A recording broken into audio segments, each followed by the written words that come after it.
ភាពបរាជ័យគឺជាគ្រូបង្រៀនដ៏ល្អបំផុតតើអ្នកធ្លាប់មានអារម្មណ៍ថាពិភពលោកទាំងមូលកំពុងបោះបង់អ្នកចោលដែរទេនៅពេលដែលគម្រោងដែលអ្នកខំប្រឹងប្រែងជាច្រើនខែត្រូវដួលរលំ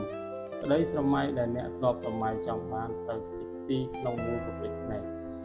ហើយអ្នកមានអារម្មណ៍ថាខ្លួនឯងគឺជាមនុស្សដែលអសមត្ថភាពបំផុតនៅក្នុងចំណោមមនុស្សរាប់លាននាក់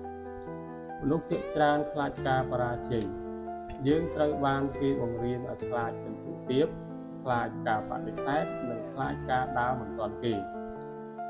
យើងមើលឃើញការបរាជ័យដូចជាជញ្ជាំងដ៏ខ្ពស់មួយដែលមករាំងផ្លូវមិនឲ្យយើងទៅមុខ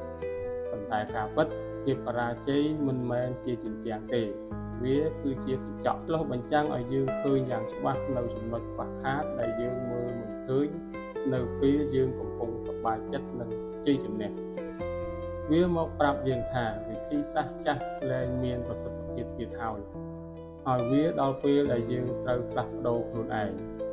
គ្រូបង្រៀននៅក្នុងសាលាបង្រៀនយើងនៅមេរៀនមុននឹងឲ្យយើងប្រឡងប៉ុន្តែជីវិតគេឲ្យយើងប្រឡងមុនទើបផ្ដល់មេរៀនឲ្យយើងតាមក្រោយភាពបរាជ័យគឺជាគ្រូបង្រៀនដែលតឹងរ៉ឹងបំផុតគាត់មិនប្រើពាក្យផ្អែមល្ហែមដើម្បីលួងលោមយើងទេគាត់ប្រើការឈឺចាប់ដើម្បីឲ្យយើងចងចាំនិងប្រើការបាត់បង់ដើម្បីឲ្យយើងស្គាល់តម្លៃនៃអ្វីដែលយើងកំពុងមានបើគ្មានការបរាជ័យតើយើងដឹងដោយរបៀបណាថាយើងមានភាពអត់ធ្មត់កម្រិតណាបើគ្មានការខកបំណងតើយើងអាចរៀនពីវិធីសាស្ត្រថ្មីៗដើម្បីដើរទៅមុខដោយរបៀបណា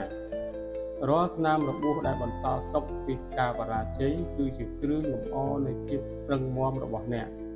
កុំខ្លាចក្នុងការដើរដួលប៉ុន្តែត្រូវខ្លាចប្រសិនបើអ្នកដួលហើយមិនប្រោមក្រោកឈរឡើងវិញមនុស្សដែលជោគជ័យបំផុតលើโลกនេះមិនមែនជាមនុស្សដែលមិនធ្លាប់ដួលនោះទេប៉ុន្តែពួកគេគឺជាមនុស្សដែលធ្លាប់ដួលច្រើនជាងគេបំផុតហើយរាល់ពេលដែលដួលពួកគេតែងតែរើសបានមេរៀនអ្វីមួយយកមកជាមួយជានិច្ចពួកគេមិនដែលចាត់ទុកការបរាជ័យជាចំណុចបញ្ចប់នៃសាច់រឿងឡើយតែពួកគេចាត់ទុកវាជាការសម្រាកដើម្បីដកដង្ហើមនិងជាការរៀនសូត្រដែលគ្មានសាលាណាអាចបង្រៀនបានជោគជ័យដែលអស្ចារ្យមិនមែនកើតឡើងដោយសារសំណាងនោះទេប៉ុន្តែវាត្រូវបានសាងសង់ឡើងនៅលើគំនរនៃភាពខុសឆ្គងនិងការកែតម្រូវរាប់មិនអស់ប្រសិនបើថ្ងៃនេះអ្នកកំពុងស្ថិតក្នុងស្ថានភាពដ៏លំបាកបរាជ័យក្នុងមុខរបរការងារការសិក្សាសូមកុំទាន់អាលអស់សង្ឃឹមឈប់សួរខ្លួនឯងថាហេតុអ្វីបានជារឿងនេះកើតឡើងចំពោះខ្ញុំប៉ុន្តែចូលដូរមកសួរថាតើរឿងនេះចង់បង្រៀនអ្វីដល់ខ្ញុំវិញចូលចងចាំថាការបរាជ័យគ្រាន់តែជាព្រឹត្តិការណ៍មួយវិនាទីប៉ុណ្ណោះវាមិនមែនជាអត្តសញ្ញាណរបស់អ្នករហូតទៅនោះទេថ្ងៃនេះអ្នកប្រហែលជាចាញ់សង្គ្រាមតូចមួយប៉ុន្តែអ្នកកំពុងរៀនយុទ្ធសាស្ត្រដើម្បីឈ្នះសង្គ្រាមជីវិតដ៏ធំធេងនៅថ្ងៃអនាគតចូលក្រោកឈរឡើងជូតទឹកភ្នែករួចដើរទៅមុខដោយភាពឆ្លាតវៃជាងមុនរឹងមាំជាងមុននិងមានទំនុកចិត្តជាងមុនព្រោះភាពបរាជ័យមិនមែនជាសត្រូវរបស់អ្នកទេ